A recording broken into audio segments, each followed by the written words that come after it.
Hello, everyone, and welcome back to the Star Wars Stuff Podcast. My name is David. Craig 5 standing by. And this is where we talk all things Star Wars. And before we get started with all the latest news you want to hear about, we want to thank our awesome top-tier Patreon supporters out there, starting with Liam McCallion, Kevin Leininger, Devin McCaffrey, Zach Netzel, Maya Morris, Adam Haber, Front Row King, Cam from Indiana, Mariana Tia Arnold, Rest Jedi 27, Alex Blundell, and Indiana Solo. Thank you so much for all the awesome love and support over the years, months, close to Decades, really. And also LegionSabers.com. Check them out for this Black Friday. The bar at the bottom there is not, the ticker is not quite correct because you can actually get more percentage off. Not just 15%, you can get over 20 to 25%, I believe. So just head on over there. There's a special Black Friday code. Buy your lightsabers from them. They're really great. I vouch for them. I've bought a couple of sabers from them. And I believe if you spent over a certain dollar amount, you actually get a free lightsaber. So that's pretty cool. So check them out. LegionSabers.com. And what else do we have to talk about before we start talking about the update? We have to talk about things before we talk about things? We have to talk about things before we have to talk about things. So yeah, I just want to thank everyone out there for listening to us this past week. We've had a lot of people listen to the show on Spotify and Apple. So yeah, just thank you so much for everyone that's listening, that will listen during their Thanksgiving break. We're going to try and record as many shows as we can so that you can actually listen to them on your road trip to go see family, or when you're relaxing, or when you're commuting to work or school. But Or I just want to say escaping thank you. from your family. Or sleeping. We can put you to sleep too, possibly. No, but let's say you don't want to listen to your family talk. You pop in some AirPods and we'll put you to sleep. Yeah, if you're at the table, that whole classic situation when you have like that one uncle that comes over and has no filter, you can just slip in your earbuds there and listen to the show. So yeah, and safe travels to everyone out there that's traveling by plane, train, automobile. Be safe. All right, so this is the topic that I was hoping James could be on the show for, but we don't need him for this. He politely declined for this episode, but Craig 5 accepted the podcast invite. And our main topic for tonight, of course, is the biggest news that's been dropped in this past week, is the fact that Rian Johnson has stated that his trilogy that he was given by Kathleen Kennedy all the way back in the year, 2017? 2016? Somewhere in there, has been canceled. He said it's essentially dead. And this is coming from Rian Johnson's mouth, voice, whatever you want to say. And yeah, you remember this picture? Oh, he was so right about that and everything else. Oh. So there's an article I'm going to read here on Collider. It's not too long, so hang in there with me, Craig. Rian Johnson's Star Wars trilogy is officially dead. Nearly a decade after it was announced, Rian Johnson's long in development Star Wars trilogy has been permanently grounded. The director confirmed that his plans were effectively dead during a new interview with The Hollywood Reporter, in which he addressed his desire to still work within a galaxy far, far away after helming the massively divisive The Last Jedi in 2017. So I guess it was 27. It would have to be. I keep on thinking like the year prior we heard news about it. Or maybe it was the cut that was in. I keep on getting that confused. But it ends what's been a winding saga filled with delays and speculation as he turned his attention towards completing his Knives Out trilogy at Netflix. However, he wanted to emphasize that while he never got to create the intergalactic stories he wanted, he's not ready to shut the door on the franchise for good. He says, a part of my brain will always be in Star Wars. He said in the interview, it's so much a part of me and the way I think. Johnson has long been vocal about the deep passion for the franchise and desire to create something new within that universe. Even if his lone film with a sense of humor that rubbed some fans the wrong way and a contentious approach to Luke Skywalker wasn't exactly what audiences were looking for back in May. He said he'd be the happiest person if he ever got to direct another Star Wars movie, though he admitted that his desire to build a new franchise, namely Knives Out, ultimately kept that from happening. That still worked out quite well for him in the end, earning a lucrative deal at Netflix to create 2 new Benoit Blanc, Daniel Craig mysteries that have been showered with critical acclaim. Johnson will always divide Star Wars fans, though the trilogy had the potential to bring something fresh to the franchise, following characters never seen before in an entirely new setting within the same universe.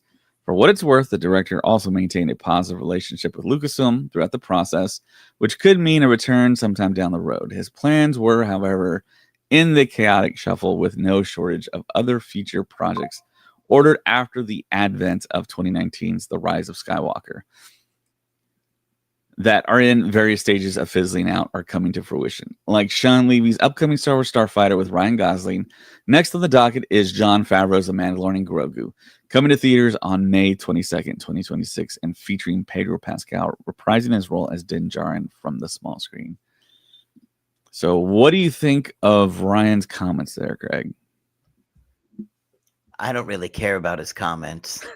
How's that? What do I think of the news that he's not doing a trilogy? I'm thrilled. I hated Last Jedi. I saw it one time. I've never wanted to see it again. I've never been so angry leaving a movie in my life. What they did with Luke Skywalker was, in my opinion, the biggest mistake you could ever do with the most beloved hero of all time in a movie. Horrible, disaster movie. I'm thrilled they're not touching it with a 10-foot pole. That movie did so much damage to Star Wars. It still has lost a lot of fans because of what it did with that movie. And obviously the trilogy was like, all over the place. So I am extremely happy that he is not going to touch anything Star Wars again. I hated Last Jedi. It was just horrible. A lot of people did. A lot of people really didn't like it. Like and it Last was Jedi, fine, but I hate it. Yeah. And a lot of times I'm nice and I don't say anything, right? Yeah. Did you guys give me a hard time? But I hate that movie. I never thought it was even remotely possible for somebody to never want to see a Star Wars movie a second time. I named my son Lucas. I wanted to name him Luke. Okay? So I hate the movie. I don't understand what anybody likes about that movie. Even other than the Luke parts, I thought it was corny. I thought the jokes were corny. I mean, the Princess Leia flying in space looked awful. Starting the movie off with a Yo Mama joke or whatever that was. I don't even remember. It was so bad. I don't understand how anybody has critical acclaim for this movie. I'm sorry. I am thrilled. So, sayonara. Adios. Best of luck to you. I wish him no ill will, but stay away from Star Wars. Wish I never even had to heard Rian Johnson and Star Wars in the same sentence again. Yeah, I can still remember when it was announced that Rian Johnson was going to direct the next sequel trilogy film, and everyone was happy. I was like, okay, this dude, he's like super acclaimed. I've never seen anything outside of The Last Jedi that Rian Johnson has done. I've never seen Looper. I've never seen Brick. I've never seen any of that stuff. But I knew he was a name that was one of those directors that was up and coming. Everyone showered him with praise. And I was like, okay, cool. We got one of the sought after directors. We couldn't get Christopher Nolan. We couldn't get David Fincher. We couldn't get any of those guys convinced. But Rian Johnson said, yeah, I'll take it on. Never in my wildest dreams did I think what happened in the backlash that we got was going to happen. That happened. I'm still very much in shock from that whole experience. And it's been, I mean, it's been what? It's going to be A long 7 years ago. a long And yeah, that how the movie started off with Luke chunking the saber, that was very weird. And the jokes were very, very Marvel-esque. And yeah, just the whole way that movie happened. And I mean, I found the silver linings wherever I could. I mean, I like the porgs. Those were all right. But man, it was tough. I mean, I always think about the whole knowing the assignment type thing. To me, it felt like he didn't know the assignment. And you've heard him quote, "Oh, I don't make my movies for the audience. I make them for me. I want to like them. I don't want the audience." It's like, well, isn't that like the diametrically opposed objective of making a film? It's like, you make films for audiences. You don't make them for yourself, I would think. I mean, there's a certain balance you have to have. Of course, yeah, you want to put your own stuff in there. A lot of directors put their own baggage in these films, and they work. And The Last Jedi, just didn't. It was interesting because when you watch the film, not a lot of people say this, but I felt this at the time. It is the longest Star Wars film of all time. And it felt like Rian Johnson made his trilogy all in one film, because he had one chunk here, one chunk there, and then another chunk at the end. And he put in so much stuff. He stuffed it full of different things. And it was so funny at the end of the movie. People were like, "Oh, that kid at the end with the broom boy, he's going to be the next big thing." And I'm like, you seriously think that? I don't know. It was so bad. And the whole Canto Blight thing felt completely pointless.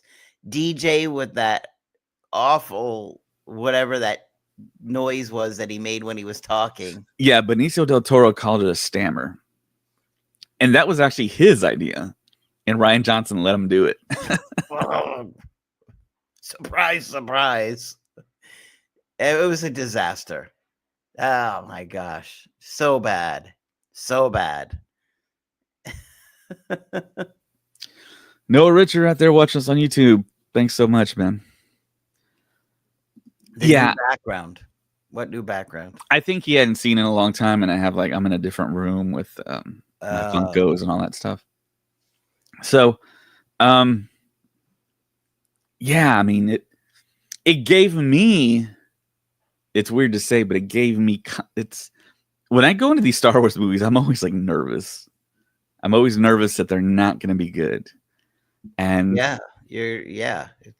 and I'm like that for every franchise I care about, you know? Yeah. And I want the fans, I want the fandom to love them, you know? I want them to say great things about them.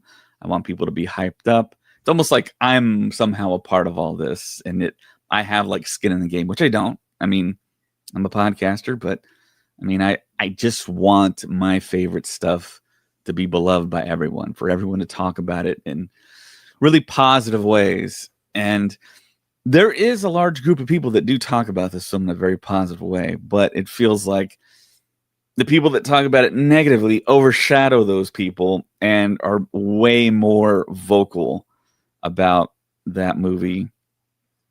And it feels like it's a lot of the older crowd that have just kind of quit Star Wars. When I started, like, reignited my fandom back in 2014, there were so many of the older fans that I heard from, that they talked about Star Wars, and it's like, yes, they talked about it so like positively and glowingly, and remember the good old days, and it's like they're coming back. And then you hear JJ, what he said, he's like, yeah, we're thinking about the original trilogy as we're making the sequel trilogy. And then you hear Kathleen Kennedy tell George Lucas, oh yeah, we're not going to do what you want, George, and those new outlines you made. We're going to do something for the fans. When I heard that, I was like, yes, Kathleen Kennedy gets it. She's going to make something that we're all asking for. And it might be a lot of nostalgia or whatever, but still, I mean, she's going to somewhat play it safe. But I mean, we want to see certain things happen. There's certain landmarks you got to hit.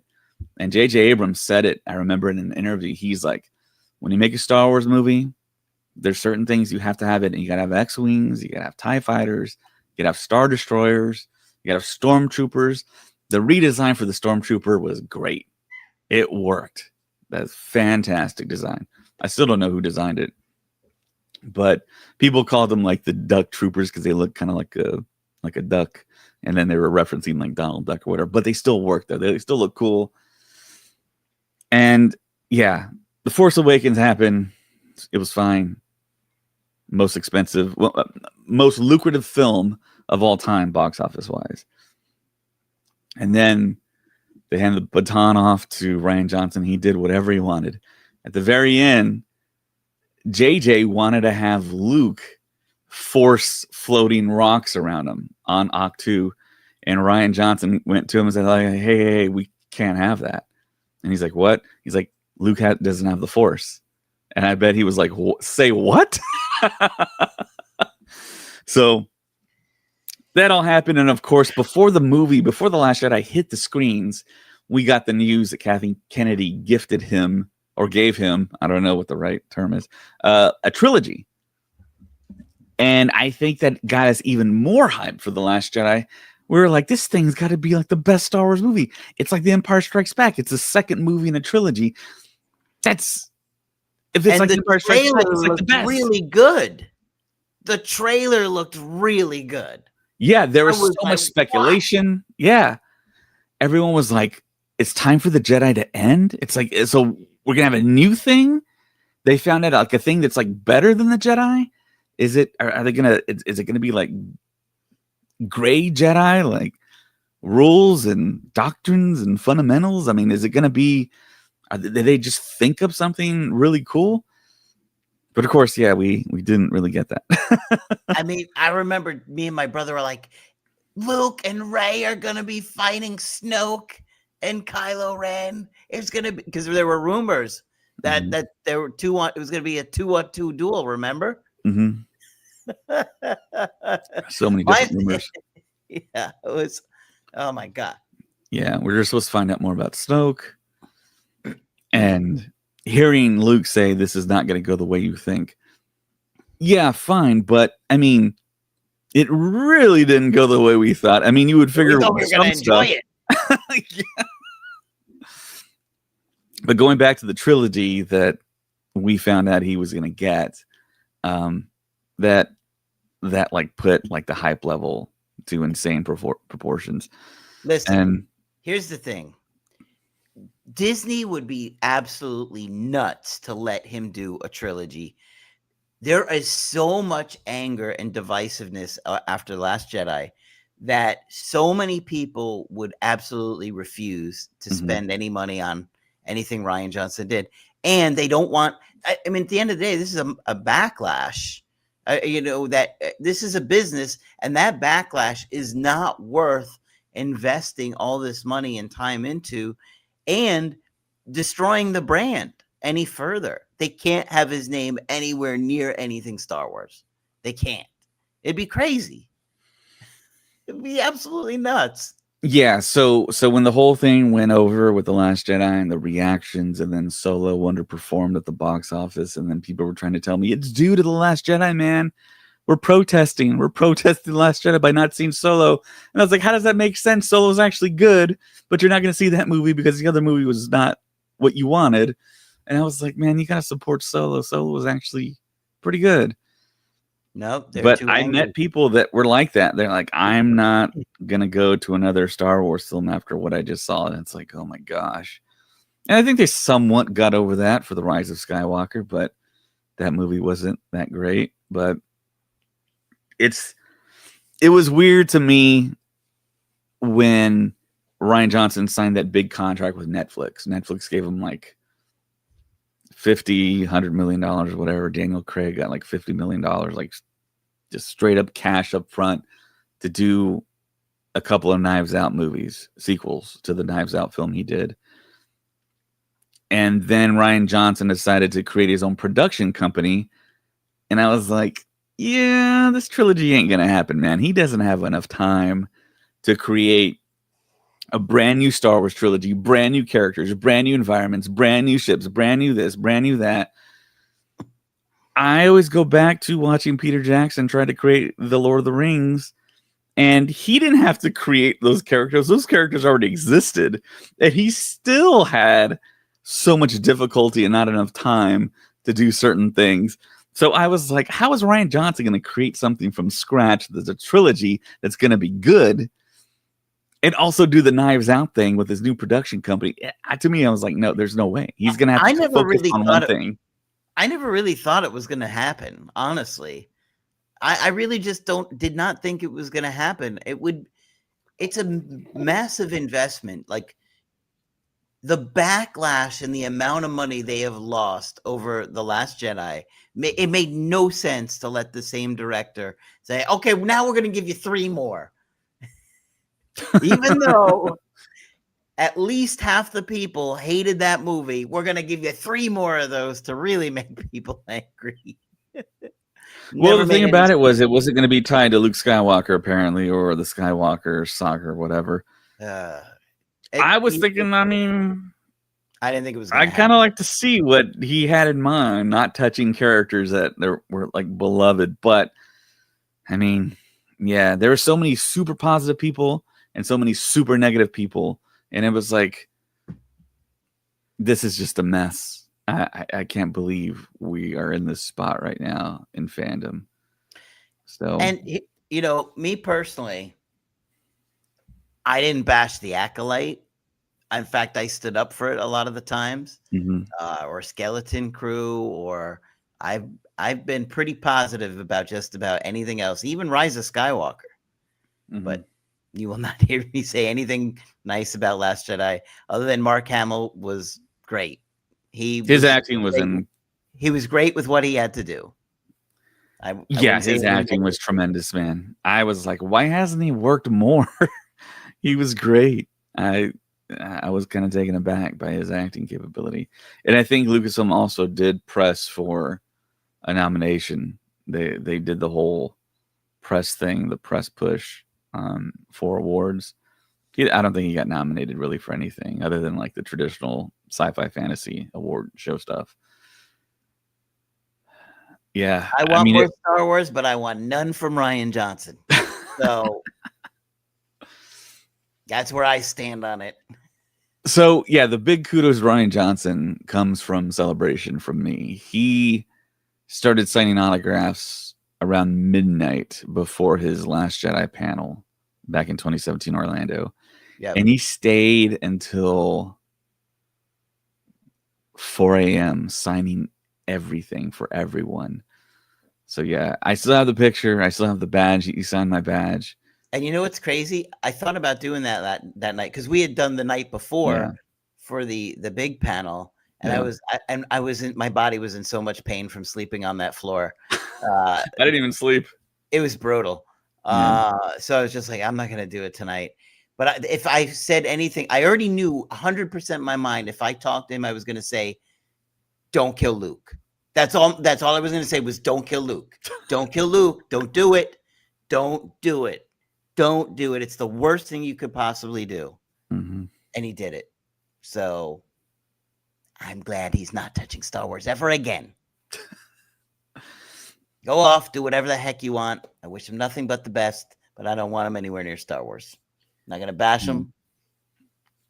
I'm not going to say anything negative about him as a person. Yeah, and he still is a very sought-after director by top-tier actors. They're always trying to be in his stuff. I've seen Knives Out. It's decent. I guess I kind of lied in the beginning. I have seen another Rian Johnson movie. It was Knives Out.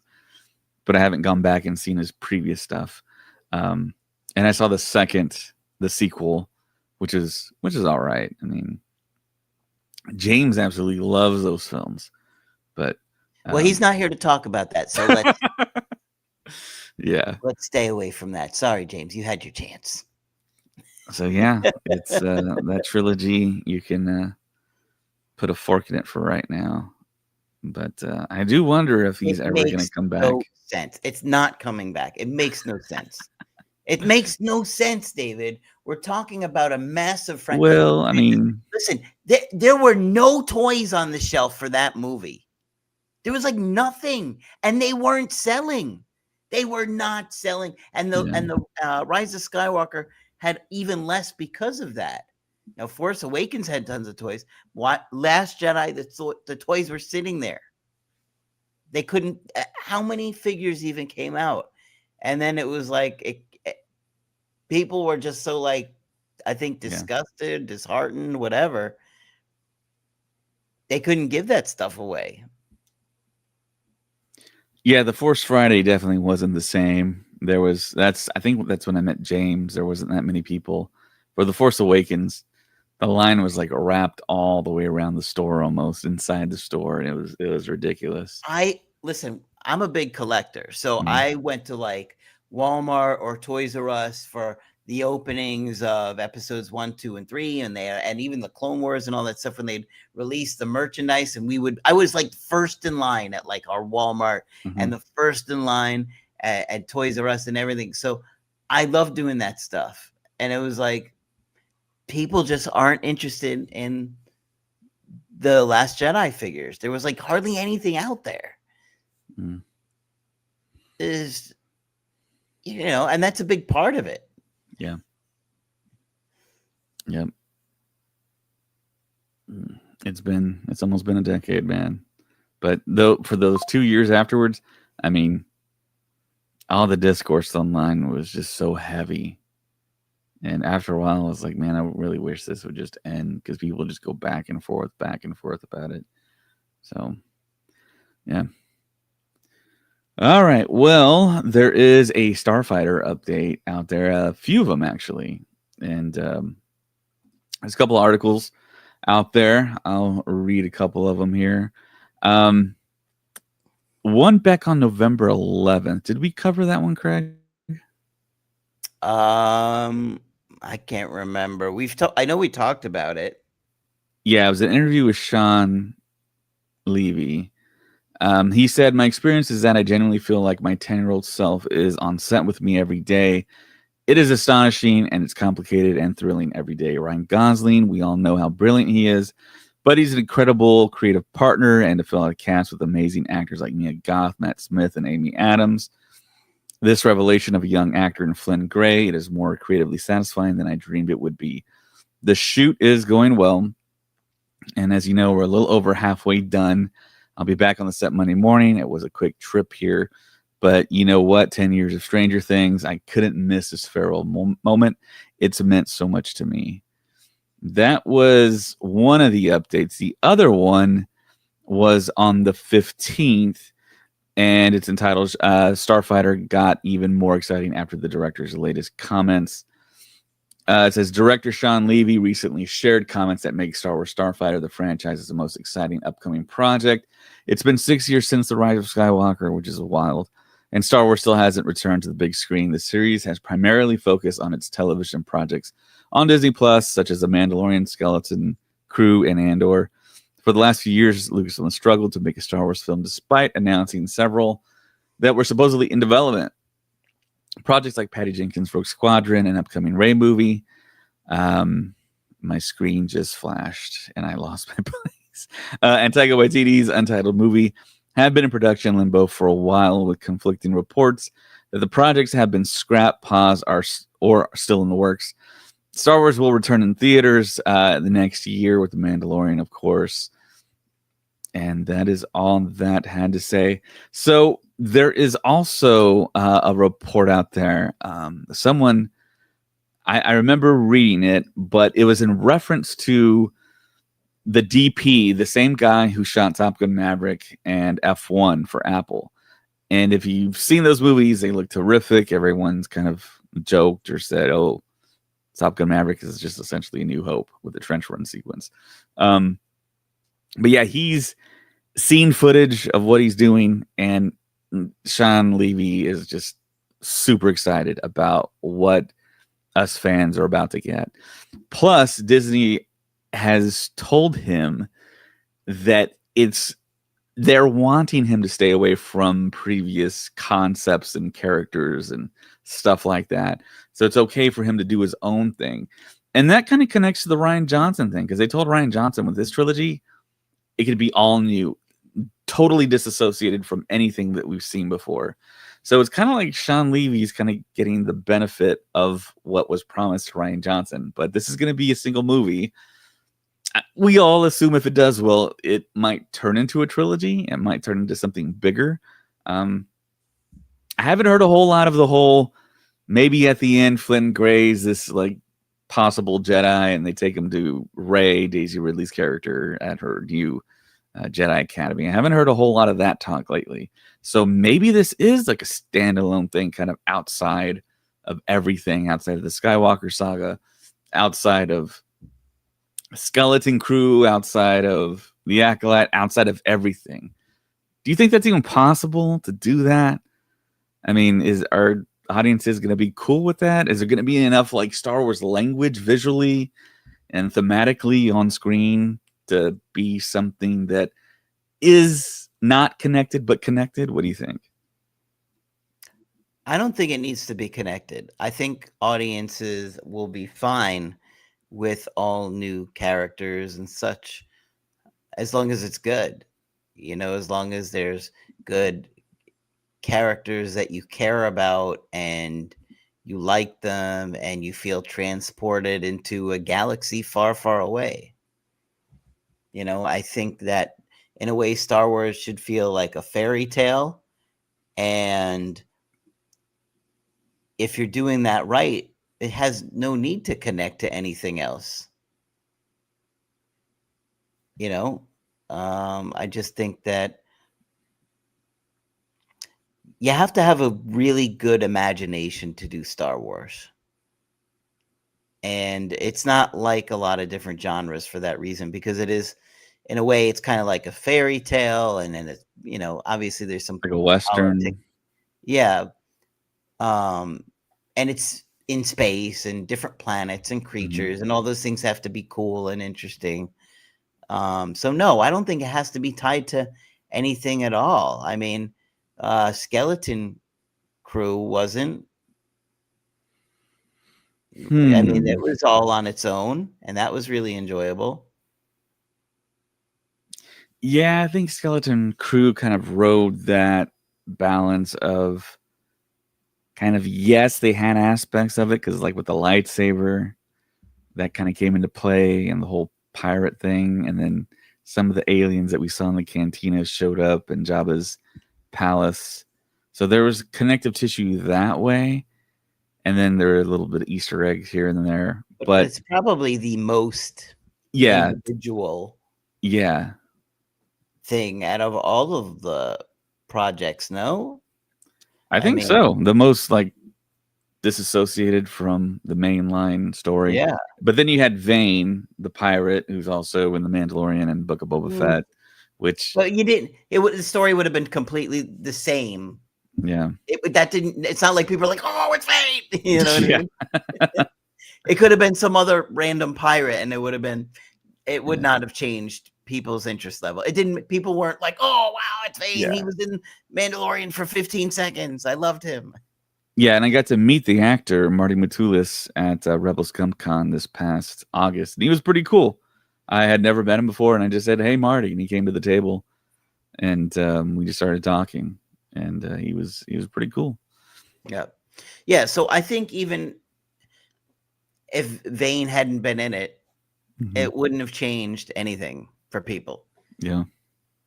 So I mean, and that worked really well as a show. I mean, maybe people weren't so interested in it because it felt too much like for a kid's show or whatever, but I don't know. It worked fine. Yeah, you just have to have characters that are really likable. And that's the thing. If you really look at the original trilogy, Luke, Han, Leia are so likable. You just care about those characters. Chewbacca, the droids, you care about them. Yeah. And if you don't have characters that you really care about, it doesn't make it work no matter what it is. I mean, in the prequels, you do care, obviously, about, Padme and Obi-Wan and Yoda, but it's a little confusing with Anakin because you're like, am I supposed to root for this guy? It's not going to go well. Yeah. But you have to, if you create the characters that are really enjoyable, it can work fine. So I have no problem with some other timeline or some other characters and not being related to anything that we've seen or done. Just do a good job. And Don't I've heard a have lot of them people murder their nephew in their sleep. I've heard a lot of people state I'm more excited for Starfighter than I am for Mando Grogu. So how do you feel about that? Which one are you more excited for? Me, Mandalorian. Okay. I like Mandalorian. I love seasons 1 and 2. Yeah. Season 3, I was like, it's okay. But some of those episodes were pretty bad. Yeah. I love the focus on Bo-Katan in season 3.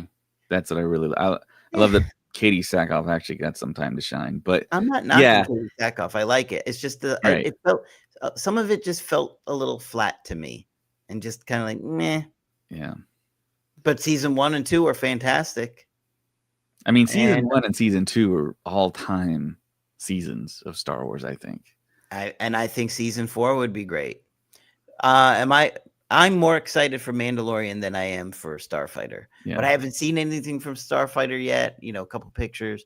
I don't know. It's like that one's like in my I have to completely imagine it. Whereas I know Mandalorian and Grogu, and I really enjoy the first 2 seasons. And it's in the timeline. I like where it's going, or at least most of it. Mm-hmm. So. But whatever. I mean, if people are excited about it, that's great. I'm happy that people are excited for it. So news that started making the run out there on all kinds of different platforms and stuff is the fact that, and I told our group in chat for our podcast that I thought we heard that. I thought we knew that already. So people started writing stories about Jon Favreau saying that season 4 is completed. It's done. He's written it. It's ready to go.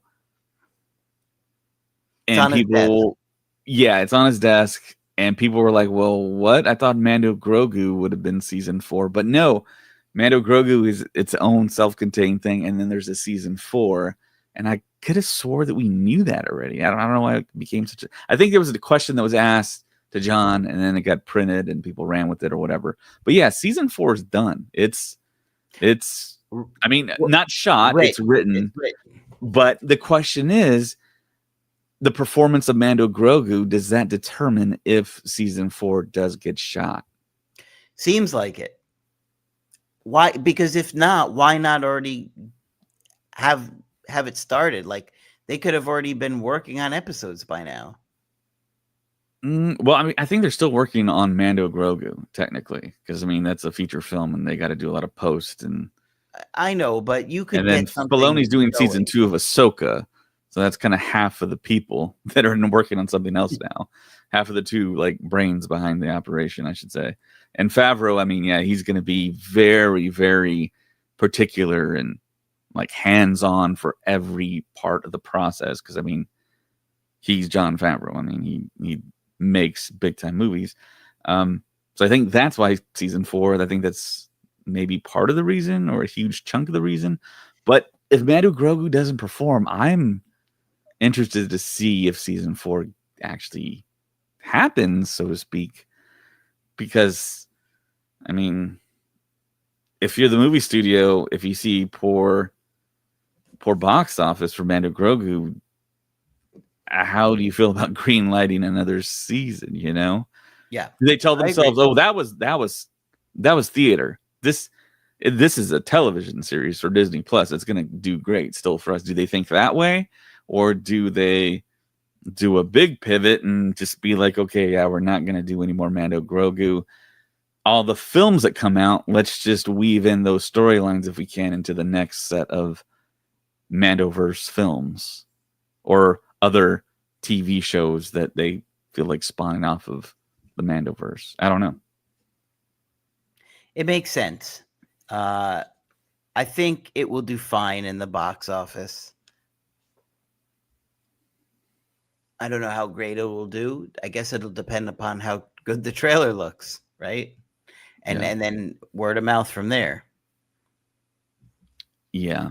I haven't heard any rumors about any trailer coming out this anytime this year. Come on, give it to us for Christmas. You got a month. Get it together, guys. That would be so wild if we got a Mando trailer, an Odyssey trailer, and a Doomsday trailer in front of Avatar. That'd be the greatest trailer lineup of all time. But I feel like the Super Bowl we're gonna get something.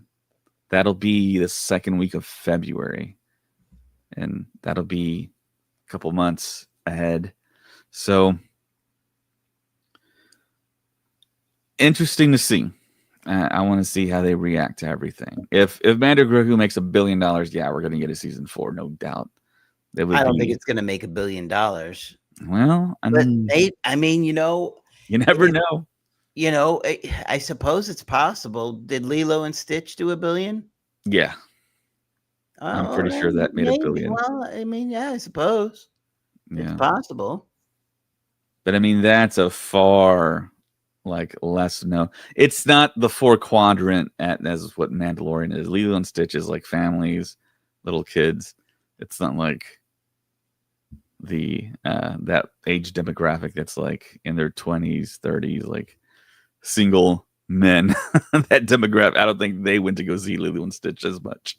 Yeah. So, all right. So the next thing, which was kind of out of the blue here, Donald Glover. So we all know Donald Glover as our favorite, one of our favorite scoundrels, Lando Calrissian, and he signed a big deal with Amazon. Donald Glover did, and he's done, I believe, 1 film for them so far, or is it a series? It's like a Mr. and Mrs. Smith series, and he was already shooting Atlanta for FX, so he's really in the Disney family. But the story came out about him, and it was kind of shocking. And this was, I grabbed this from TMZ.com, and it says, Donald Glover shocked fans with a jaw-dropping confession, revealing a stroke and multiple health scares were the reasons behind the sudden cancellation of his New World Tour. And just so our listeners know that don't know this already, Donald Glover is also a world-famous rapper named Childish Gambino, in case you didn't know.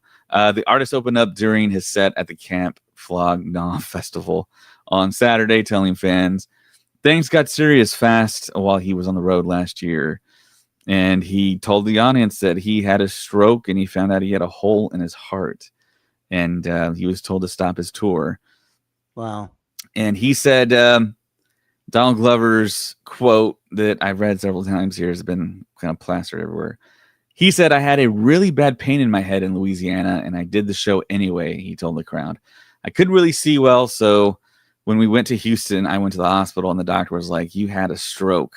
Wow. And the first thing I thought was like, oh, here I am still copying Jamie Foxx. So yeah, Jamie Foxx also had a huge health scare thing that he spent months in the hospital. Says the health scare didn't end there. He went on to reveal he also broke his foot, and doctors later found a hole in his heart requiring 2 surgeries.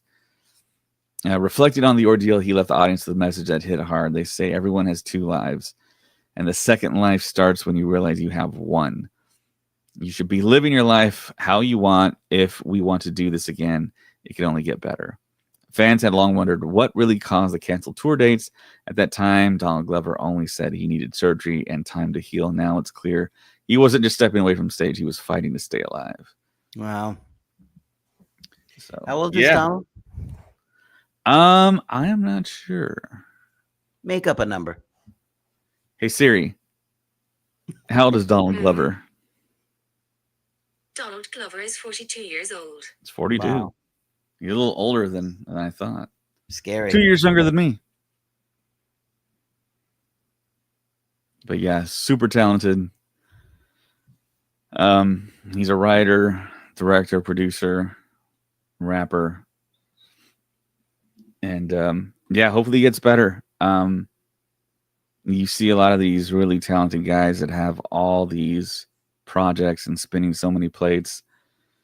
I don't know if it was just due to like pressure, but I mean, being a performer and then also writing shows and trying to come up with a Star Wars story with his brother. I know he said his brother was helping him write a Lando Calrissian project.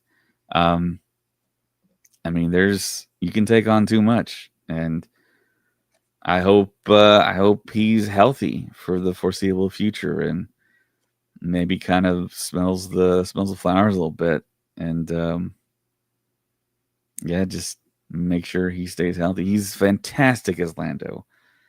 He's kind of one of those guys that was like Ewan McGregor in The Phantom Menace. Everyone universally was just like, yes, we want that guy to portray this character. Perfect casting.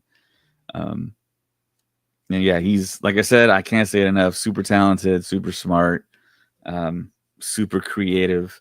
I hope we do get to see, I mean, selfishly, something that he creates for Star Wars. But I don't think we're gonna.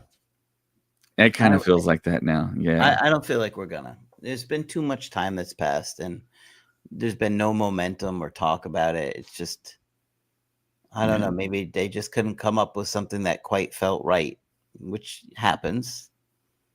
Yeah, I think that report that him and his brother were doing a project for Lando was just a few months ago. But after the health scare, I mean, he's a wealthy man. He can retire now. He doesn't have to do anything else.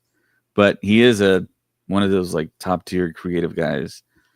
So I don't think he's gonna relax for too long. But hopefully he gets the rest he needs and gets healthy and stays healthy. Doesn't do too much. Doesn't overextend himself. But yeah, man, I just hope he gets better and hope he's ready. I mean, it sounds like he got it taken care of, and you know, obviously they have to be careful. But if he had some kind of surgery, then hopefully that will fix the issue, and he can take some time off and get himself healthy. Yeah, for sure. Yeah, we're thinking about him, and hopefully he should be in LA at Celebration. That'd be nice if him and Billy D. Williams were on stage together. That'd be really cool. So the next thing I want to talk about is convention stuff, but I did talk about briefly that Brandon Waynerdy did a meet and greet for his new book, Star Wars Starfighter, and that happened on Saturday at Barnes & Noble in Austin, and I was able to attend it.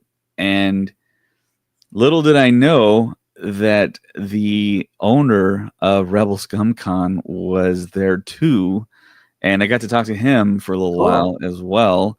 So it was kind of like a big reunion because we were all at Rebelscum Con together. Yeah. And we talked there for as much as we could because I mean that guy was like doing all kinds of different things, and Brandon was trying to do interviews for his channel, Talking Bay 94, and I took a picture with Brandon. It's right here, and yeah, not too many Star Wars podcasters are taller than me, but I think Brandon's taller than me. So yeah, there's his book there, Star Wars Encyclopedia of Starfighters. He wrote it himself alone. You can see to the left there, the Star Wars Encyclopedia. He also helped write that, which I do own a copy. I probably could have took that to get signed too. I didn't think that far ahead. But yeah, he helped with that. This is his book now, Star Wars Starfighter. And we actually bought a lot of the previous version before I knew he was writing this version to have as like wheel prizes for SpaceCon. And I think we only gave away one. So I think we have about 6 more books left to give out. But Brandon's super cool. I've gotten a lot of advice from him. He's always had his door open to me. And so I got a book for myself, and I also got a book to give away on the podcast. I got it right here, and he signed it. Hopefully I got the right book here. Very nice. I am opening it right now. So here's the book, and he signed it right there. Very cool. Yeah. May the force be with you. So yeah, we're gonna give this book away. I'm just not quite sure how we're gonna do it. How do you think we should give this book away, Craig? Oh, that's a tough question. Let's see. I mean, we could do it all kinds of different ways. We could give it away here on the podcast if someone comments, possibly. That's not on the podcast already.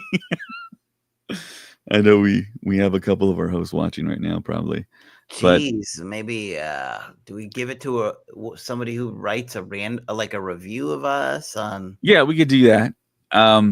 If you go out to Spotify or Apple, write a review and say, I want the Starfighter book. Do that, and we'll announce who the winner is. And do we really want that in the review, though? Yeah, we've done that before. It's fine. It's fine. We've done that before. And other podcasts have done it before, too. So if you write a review, 5 stars, and say, I want the Starfighter book, it's yours. And then just email us your address, and we'll send it to that address wherever you're at. Is it whoever does it first? Yeah, whoever does it first. Everything's timestamped. So, my heavens. Yeah. That's a lot of pressure. I got to get on that. Hold on. So, yeah, get on that if you're watching this on audio. Do it quickly, because if you're watching this on YouTube, you have the advantage. Because on YouTube, you can actually see us before audio. And hear us before audio, I should say, and then do the review. So yeah, that's yours. So like I said, we ran into Bobby at the signing, and we took a picture with him. And Adam was there, and here's the picture we took in front of Han Solo and Carbonite there. And yeah, it's we had a good time. We talked about all kinds of stuff. So yeah, they announced Rebelscum Con. Denise Goff is going to make an appearance there, as well as Kyle Solar coming back. So you're going to get Cyril and Dedra. That's awesome. Yeah, in my post that I made, it's like we can still celebrate Andor, man. We can keep the Andor ball like kind of still going, still rolling. Oh man, it's so. I don't think I'll be able to go to Rebelscum Con and Space Con because they're only like a month apart, right? Yeah. Well, June and August, yeah. And then when is San Diego Comic-Con? In July. Oh gosh, there's no way. So we have a convention in June, July, and August. Yeah, not happening. That's just you're gonna have to pick one, Craig. But man, I saw those guests. I'm like, man, I would really like to meet those two. Yeah. And there's no way they're going to go to SpaceCon, right? Well, speaking of SpaceCon, Bob put out an update stating that some Star Wars headliners have signed on. It's just a matter of announcing them. And I think it's happening either this week or next week. So yeah, he mentioned a trio online, right? Like his. Yeah, he mentioned a trio, but I don't think he was specifically stating it was Star Wars. It could be Star Wars, but people are like, Anakin, Padme, and Obi-Wan. That's the trio I want. And I'm like, well, yeah, that'd be cool. Natalie Portman doesn't do a lot of conventions. Has she ever done one? I don't think so. I don't think so. I mean, not to well, that's definitely not a lot. You're right on the money, buddy. Well, she does signings, that SWAU. She's done that, and she's already made it known that she'd like to come back to Star Wars. So my feeling is, if it's not SpaceCon, she'll be there in LA at Celebration, and she can make a tremendous amount of money doing autographs and photo ops, man. The photo ops, I mean, her and Hayden. Oh my gosh. I don't know if she would ever do one, but that'd be amazing. Yeah. I'm pretty sure I saw I'm looking to see if I can find the post about. I'm pretty sure Bob mentioned it was like a trio that he was really over Star Wars. Yeah, he totally mentioned a trio, but I'm not sure if he meant just Star Wars. Yeah, there's a bunch of Superman actors. Yeah, Smallville, it's like 3 or 4 people.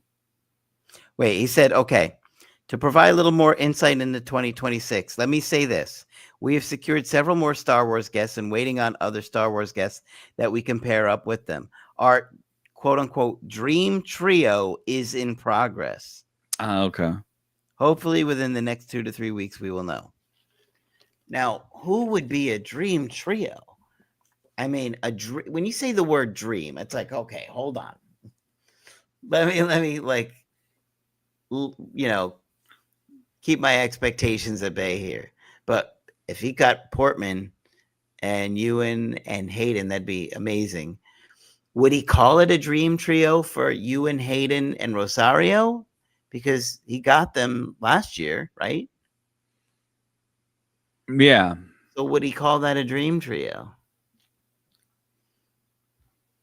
No. Who could he be talking about, from the sequel trilogy? I don't know. I mean, we all know that Adam Driver wants to do more Star Wars. I don't think Adam's going to do a convention. Well, we never thought he'd willingly come back to Star Wars, and he tried that. I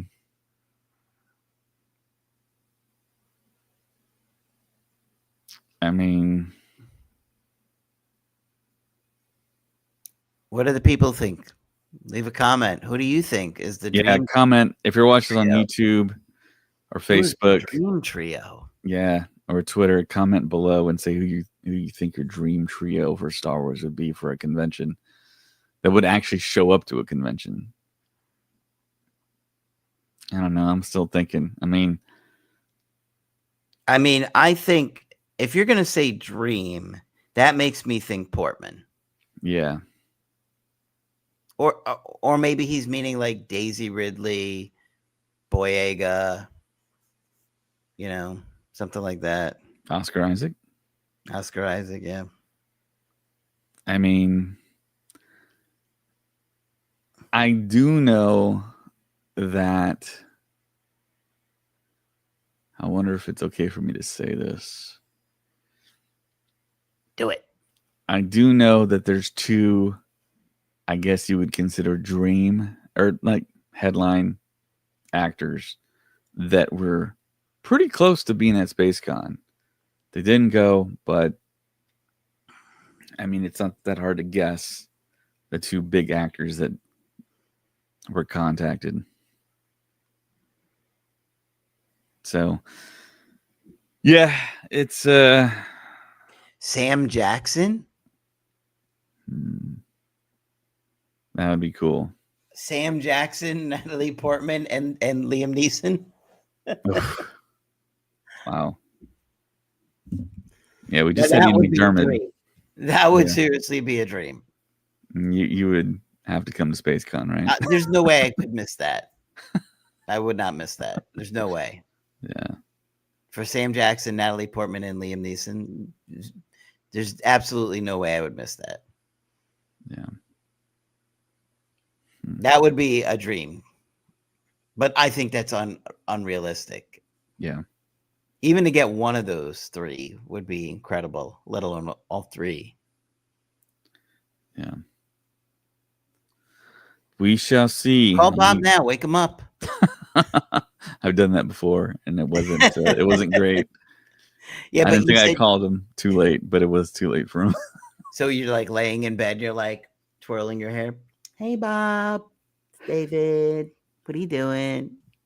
Not even. I mean, I was in my kitchen, and I was like, I called him. I was like, wait a minute, is it too late? But he was like, nah, I'm trying to watch the Cowboys game and eat my dinner. And I was like, all right. Maybe Bob will come in soon. Maybe he'll announce it with us. That'd be great. That would be fantastic. Let's see if he'll do it. Yeah, we can certainly ask him. Yeah, especially the Star Wars guests. Yeah, for sure.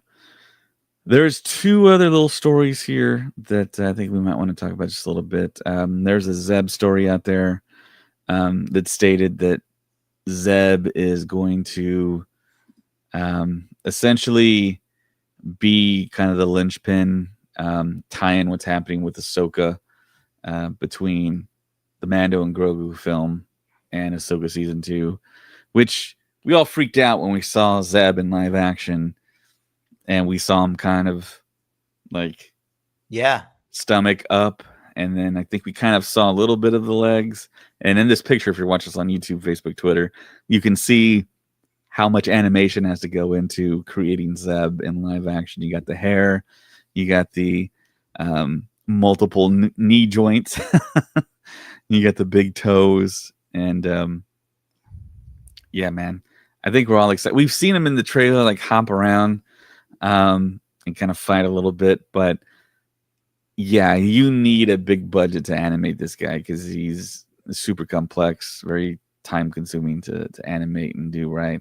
And hopefully they do him really right, because and hopefully, I mean, they'll have like the models and the templates, and they can kind of like like apply him to different projects and stuff without maybe costing too much. I don't know, but he's a fan favorite. I think we all want to see him. And then it also said that in the article that it was tied to what was going on in Ahsoka, right? Yeah. So that's interesting. Makes sense. Yeah. I mean, we all have kind of a fundamental understanding that the Rebels crew is going to have a big part to play in Ahsoka season 2. And I think some photo leaks dropped today, which I'm not quite sure if they're legit or not. But there was one photo of the Phantom going up against, I think, Thrawn Star Destroyer or something. But it was like very like grainy and hazy, and people were asking, "Where did you get this from?" And there was like no answer. But yeah, definitely a fan favorite. We all want to see him. Also, there was this for Andor, which is really wild. Disney has revealed that it spent $60.5 million on Andor season 2 ahead of its debut in April, bringing its total cost to $705.5 million, and is more than any Star Wars movie ever. So yeah, of course, that's more than any Star Wars movie ever. But it just goes to show you how much it costs to put up for something that's outside of the volume. Essentially, there was a little bit of volume stuff, but they went to actual places on the planet and created actual sets and these cities, and went to locations. I think that Ferrari factory or whatever they did, and there's real world locations that you can actually see that really do stick out as, that was an Andor that you can visit. And yeah, I mean, they spent a lot of money. And I'm not quite sure that this is like even one of the most watched series of all time or anything, but Disney really backed it. Kathleen Kennedy backed it. And people loved it. Yeah. That's the most important thing, is that it made people excited for Star Wars again, still reeling from The Last Jedi. And it's true. It is true. It caused a lot of tear, and a lot of people lost interest in Star Wars after that. Yeah, a lot of people were like, I'm not going to watch it. And then you kind of had to convince people, hey, look, this is something they've never done before. It's very gritty and real world, and it's a very current type of story, very current events-ish. Andor was amazing. Yeah. It really was. That 3-show arc, oh my gosh. We were all like on the edge of our seats, even though we kind of knew what was going to happen. It still was just wild how great it was. It's a fantastic show. Yeah. All right. I think those are all the stories for the past few days we have been podcasting. So I guess the next thing that we have to do is some trivia, and we have some new trivia for you guys. I know everyone's kind of excited for that, to hear that on the podcast. I know Joseph, if he was watching, he'd be super excited. But I actually found some new cards that were stashed away, and I got them right here. The same cards that I've been using when I met Craig in person for the first time. All right. You ready, Craig? All right. We're doing some. Okay. Hold on. All right. All right. All right. Here's the softball. Who said, "Sir, Luke is the best bush pilot in the Outer Rim territories"? That would be Biggs. Correct. Biggs Darklighter. All right. I got some here too, David. All right. This is a toughie. Great. This is a tough question, I think. Okay. What turret-mounted weapon do the Geonosians use to project globes of concussive energy?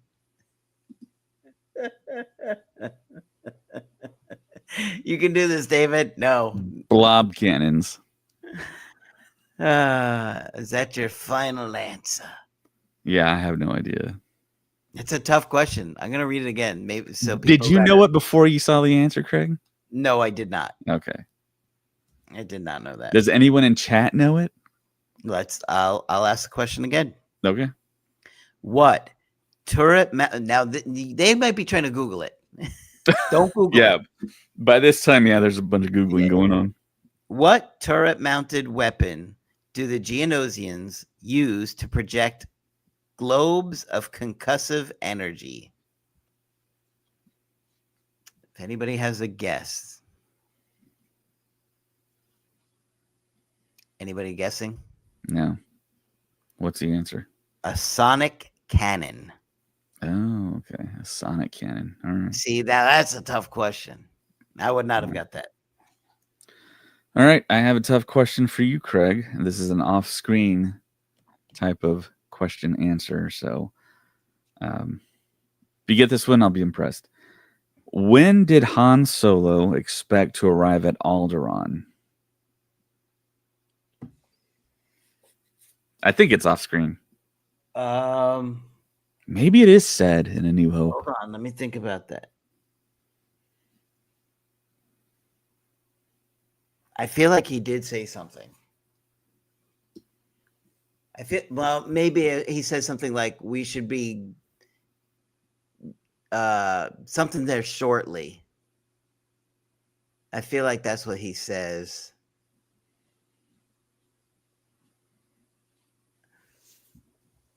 Do you think he says it on screen? Does it sound like I don't know, word? man. It's been so long since I've seen A New Hope. Really? It's Does it been a sound like while. words does it sound like words you thought he said? Maybe really quick.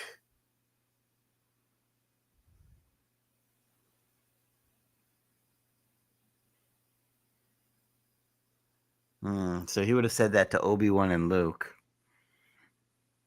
Let me think.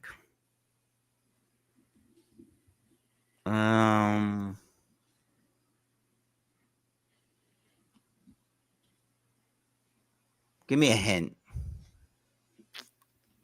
Military time. Oh, wait a minute.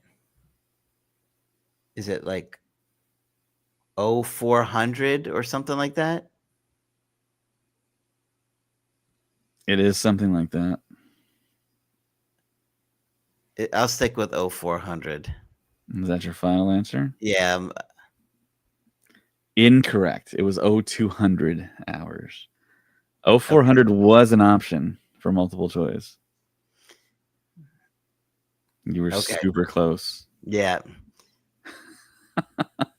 I might have listen, it's only you and I tonight, so I could have had we had other things that we could have done, I could have had more time to think and really try to pull it up. All right, you got a question for me? Sure. This is a really hard one. Okay. I'm going to watch you squirm. What color is the glove that Luke wears over his damaged hand?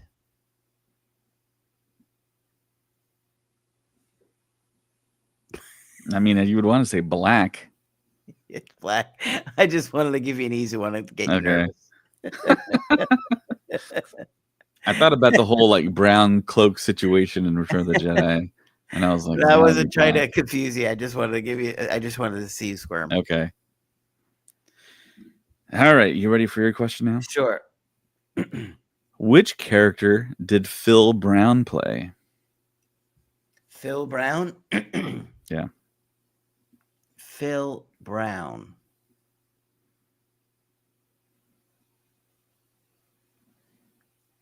The first thing that comes to my mind is Uncle Owen. Is it Uncle Owen? That is correct. All right. Nice. All right.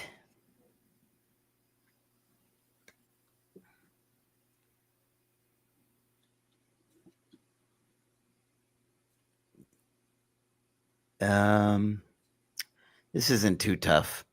What language does Aunt Beru want her translator droid to speak? Bocce. Yeah.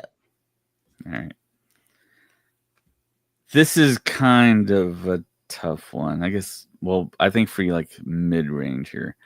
Where did the exhaust port the Rebel pilots had to target lead directly to?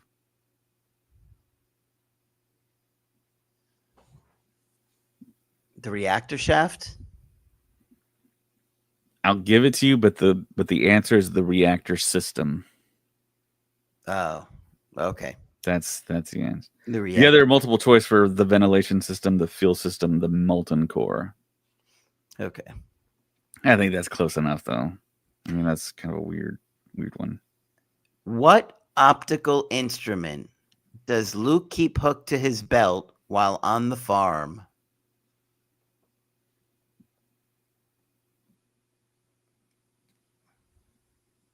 I mean, like binoculars. You got it. You got it. I could see the fear in your. I try and pull up tough ones. Sometimes they're just like a lot of these questions are just too easy for the average Star Wars fan. Okay, I got one. What did Owen Lars tell C-3PO to do? Drop dead. I'm just kidding.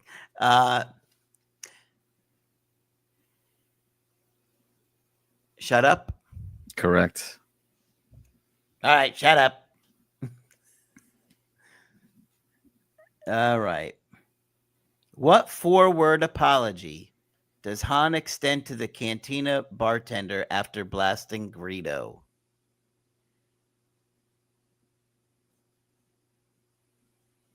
I know it. It's on the tip of my tongue.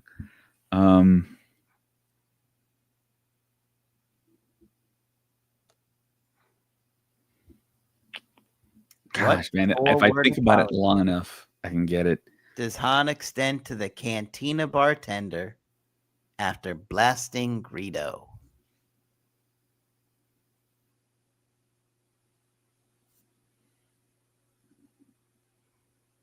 And he flips him like a credit, right?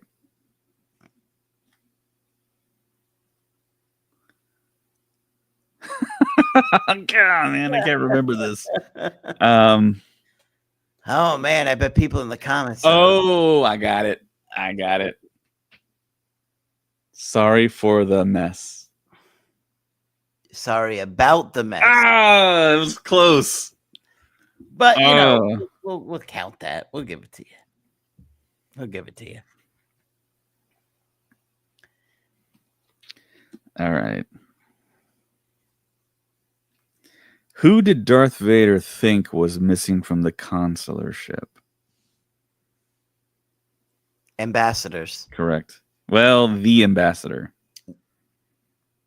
He says if this is a consular ship, then where are the ambassadors? Where is an ambassador? Yeah. Isn't it the ambassadors? Yeah, the ambassador. Ambassador, singular. Oh, I thought he said 2. And I literally just watched that last night. Oh, wow. Well, part of A New Hope, a little bit of the beginning. All right.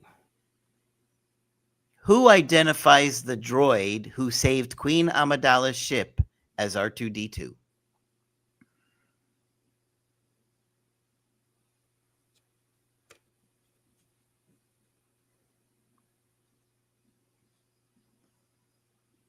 Who identifies the droid who saved Queen Amidala's ship as R2D2?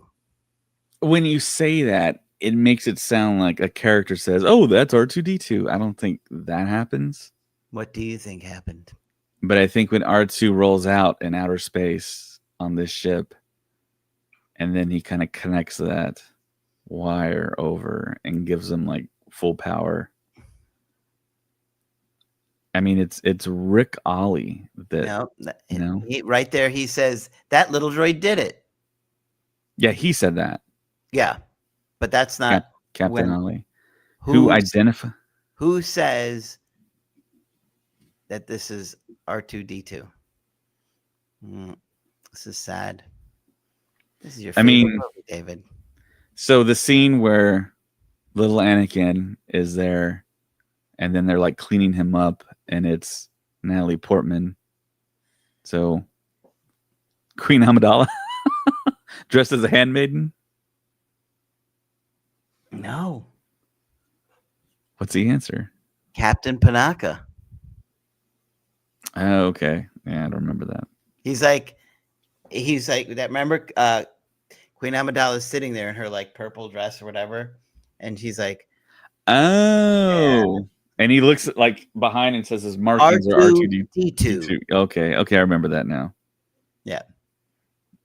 All right. We are forever grateful, R2D2. Except David, who can't remember your name.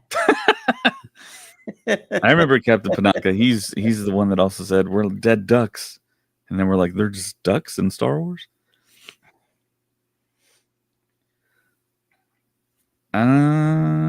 Let me find a good one here. Nice and juicy. Really juicy.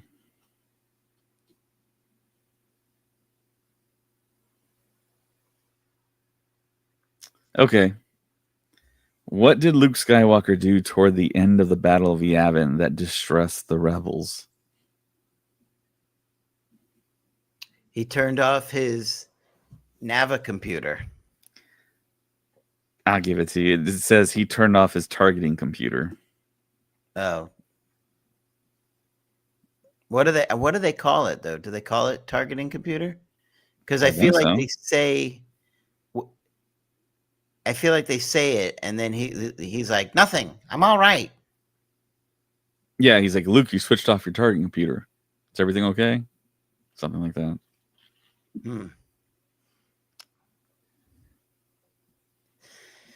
All right, let's see.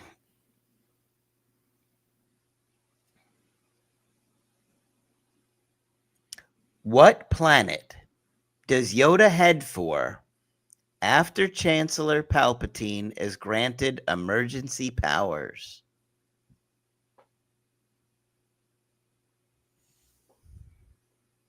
I love democracy.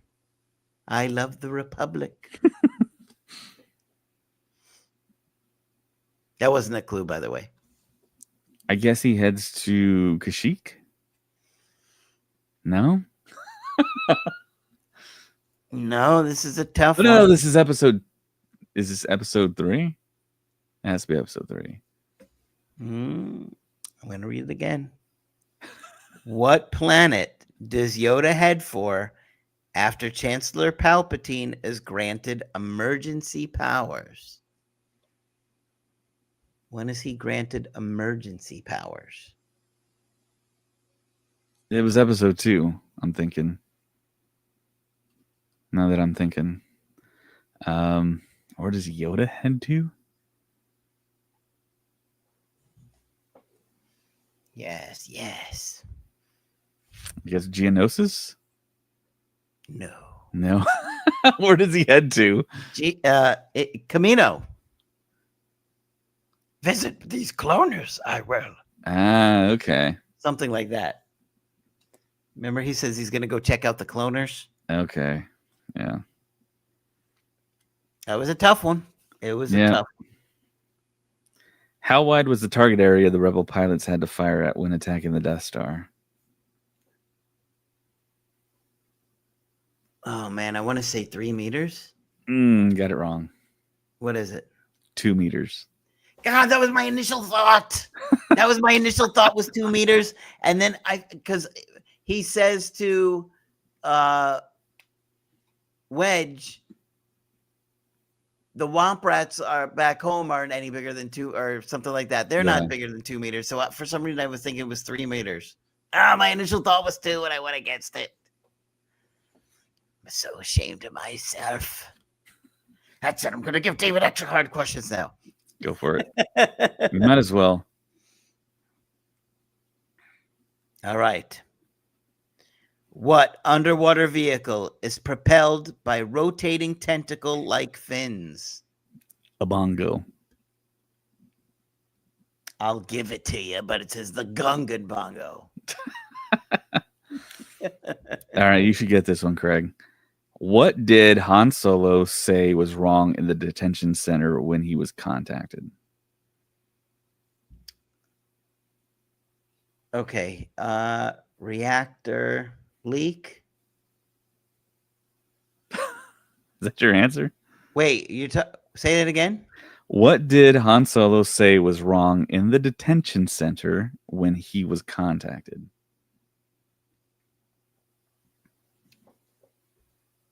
Small weapons systems malfunction. See, I think it's different from what this answer says, and you just said a different answer. So the answer on the card is a weapons malfunction, but I could swear he saw a slight weapons malfunction. And I said small. Yeah. So maybe that's just wrong. I think he said something like that.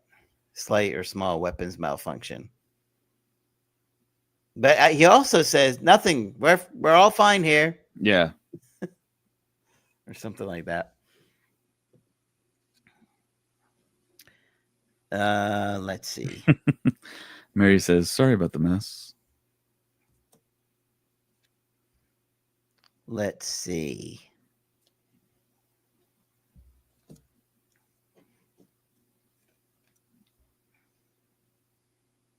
What part of a spaceship do Minox like to munch? Power cables. Yes, sir. Yes, sir. What did C-3PO call R2-D2 as they were bickering over the escape pod?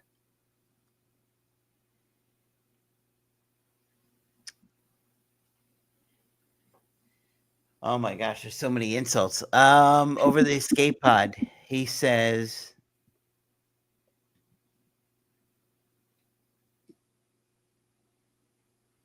oh my gosh. I can almost hear the bickering.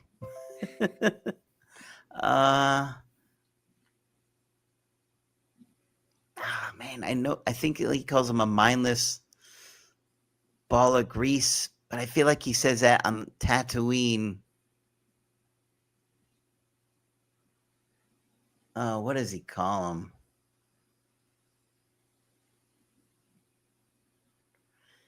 Oh man. Let me think. You're not too far off. Was mindless it was mindless blob of grease or something like that? Not mindless. Not mindless. Mm-hmm. I don't know. What is it? Overweight. Overweight. Okay. An overweight glob of grease. He's always insulting him. Yeah. Overweight glob of grease. All right. I should have known that. What's my next hard one? It's tough to pull out a hard one, honestly. Look, all right. For example, this is the card. I'm going to give you these five questions on this particular card just to show how tough it is to pull a hard one. What color is the uniform of a TIE fighter pilot? Black. Obviously, right? These are just kind of easy. What Jedi's lightsaber duel triggered Chancellor Palpatine's transformation into his gruesome wrinkled form? Mace Windu. Yeah. Who says of Luke Skywalker, he could destroy us? Palpatine. Who declares, "The power you give me, I will lay down when this crisis has abated"? Yeah, Palpatine again. Who is the first to mistake the fragments of Alderaan for a meteor shower? Okay, that might be tough. Who's the first? To mistake the fragments. Is it Luke? That's Han. It's Han. Okay. That's a tougher question. Yeah. Who yells "Poodoo" after his pod racer is knocked out of the race? Sebulba. Yeah, see. So most of them are pretty easy. All right. Well, I got one that's a little. You should probably get this one. You just watched the film. How much did Obi-Wan Kenobi promise Han Solo as payment for passage to Alderaan? 17,000. Correct. I didn't even get that far in the movie. we because I was watching a little bit of the ending of Rogue One with Jenna, and I wanted her to see how the film continues from Rogue One ending into A New Hope starting, because she doesn't quite get it yet. You know what I mean? She's only 7.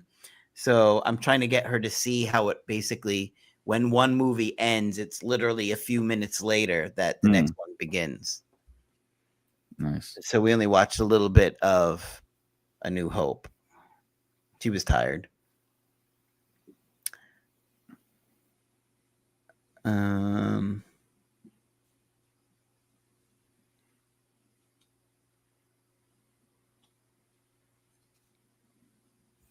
That's too easy.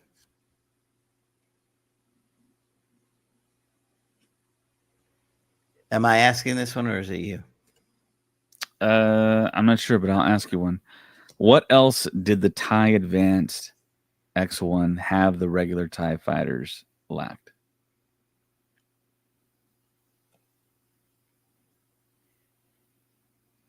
What did they have?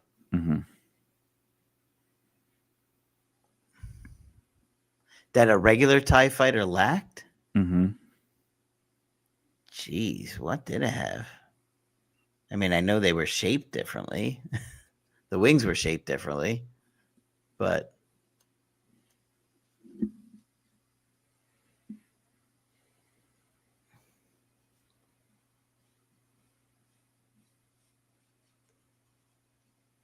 man, am I gonna guess this? Is this an obvious one or is this a tough question?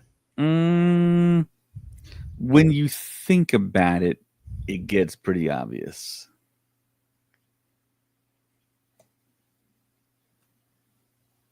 I'm like, what is it like? Because one has bombs, like tie. Kinda. It's not bombs.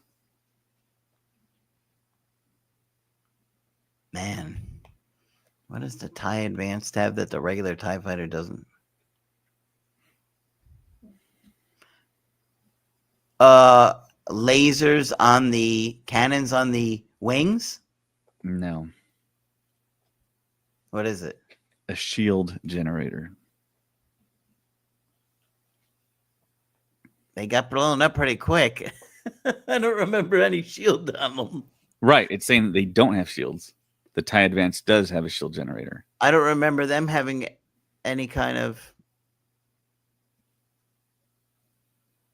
Right? Do you remember seeing any shields on them?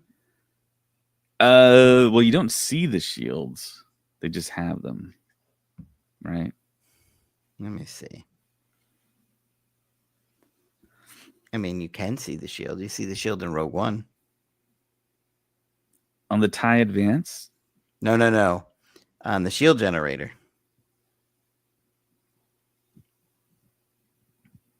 Okay, so is the TIE Advanced, are they considering that Darth Vader's TIE fighter? I'm not sure. I mean, Darth Vader's is a TIE Advanced. Right.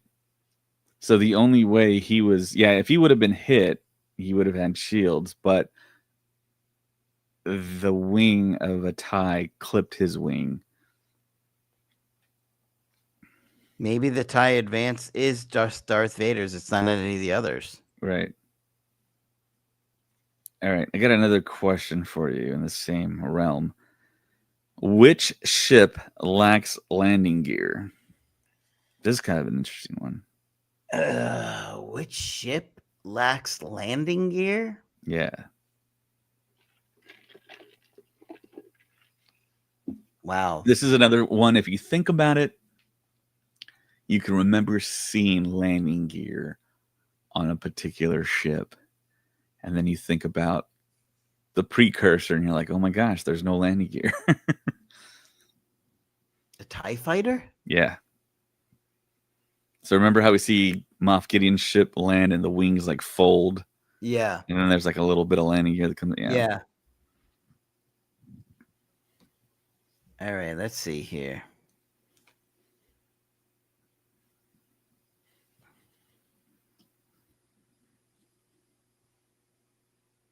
Who tells Queen Amidala, "It is a great gift to see you alive"?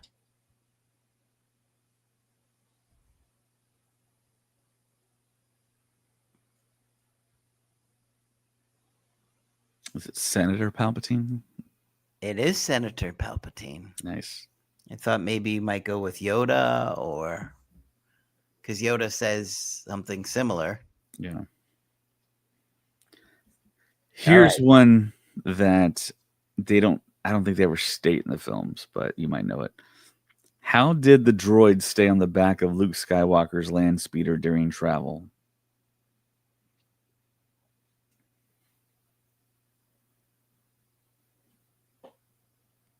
Maybe some kind of repulsor system? No? More basic than that. Magnets? That's part of the answer. Magnetic field? I don't very, know. very basic. I don't know. Magnetic pull? Magnetic clamps. Oh, magnetic clamp. So yeah, like physical. Yeah, that definitely wasn't in the movie. Yeah. All right. What are the odds of Han and Luke's survival during the frigid night, Hoth night, according to R2D2? Repeat the question. What are the odds of Han and Luke's survival during the frigid Hoth night, according to R2D2? I hate these questions. Me too. I have all these numbers running through my head. 7,020 to 1. 725 to 1. Somewhere in that realm. It's tough. It's tough when you get those. Here's another one that I guess it's kind of on screen, but unless you count. How many TIE ships are housed in the Imperial Star Destroyers? How many TIE ships are housed in How would we know Imperial Star? You count. You count them all. You got to pause There's the no way you could VHS. possibly know that. It's a relatively low number. I'm kind of surprised. There's got to be more than one hangar, right? Mm-hmm. I don't know. Throw out a number. It's less than 100. Huh? It's less than 100. On one Imperial Star Destroyer. Mm-hmm.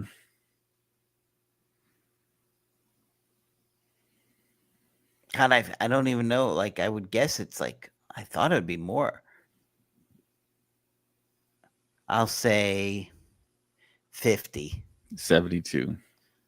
I was going to say 75, and you made it seem like it was low, so I went a little lower. Yeah.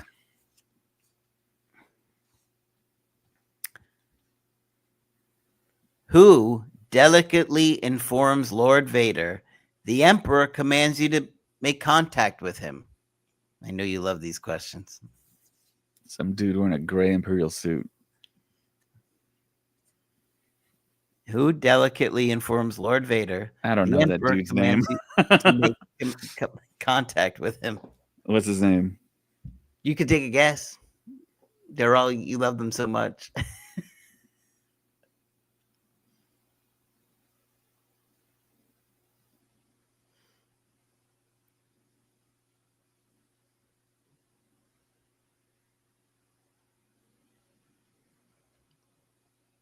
Admiral.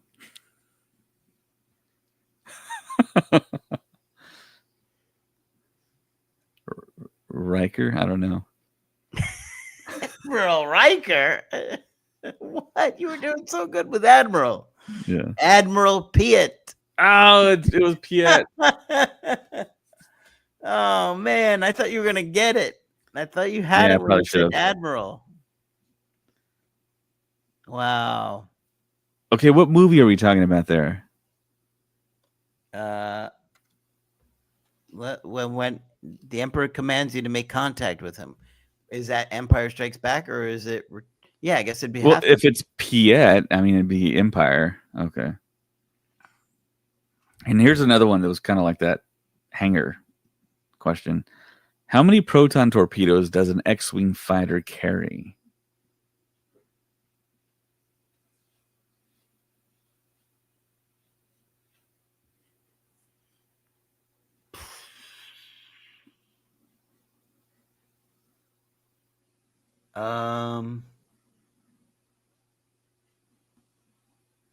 I'll say I'm guessing either 2 or 4.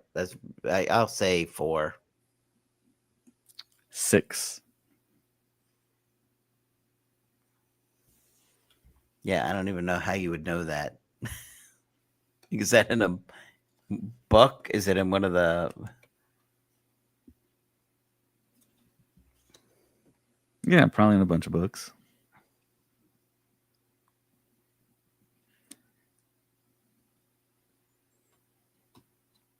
Are the listeners enjoying this? Are they awake? Nobody said anything. Yeah, I don't think we have too many watchers tonight. They're sleeping too. Yeah. All right, let's just do one more then. All right. All right.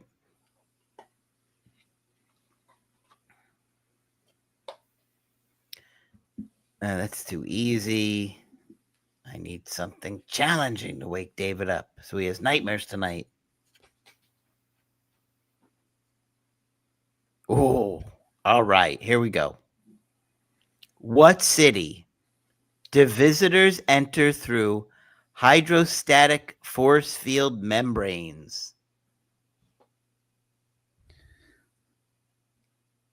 Otagunga City. You got it. You did it. Yippee! All right.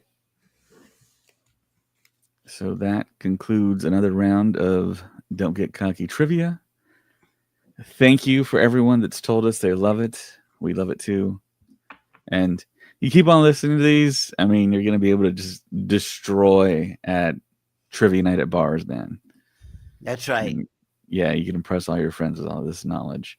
And we're relearning, I think, some of these question and answers. So They're not easy questions. Yeah, yeah. All right. So if you want to see us on social media or contact us, you can go to Instagram at Star Wars Stuff Pod. That is currently down, but it will come back sooner than later. Twitter at Stuff Pod, Blue Sky, just search up Star Wars Stuff. Threads at Star Wars Stuff Pod. You can support us on Patreon. It'd be great if you could, Star Wars Stuff Podcast 2187, but if you don't have the means, don't. Listen to us on Spotify. That helps us out a lot as well. We're on TikTok. Just search up Star Wars Stuff Podcast. We also have an email. You can talk to us there, Star Wars Stuff Podcast at gmail.com. Facebook, Star Wars Stuff Group, and a Star Wars Stuff Podcast page. And always, if you could write a review and give us 5 stars on Spotify and Apple Podcasts, that'd be great. Also, we have a website. People have contacted us through there, which I never thought you could, but we found that out a few months ago. StarWarsStuffPodcast.com.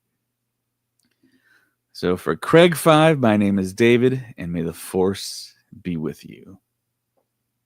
Always. This is the way. I have spoken. Bor Gullet. Biggs Darklighter. Brian Johnson.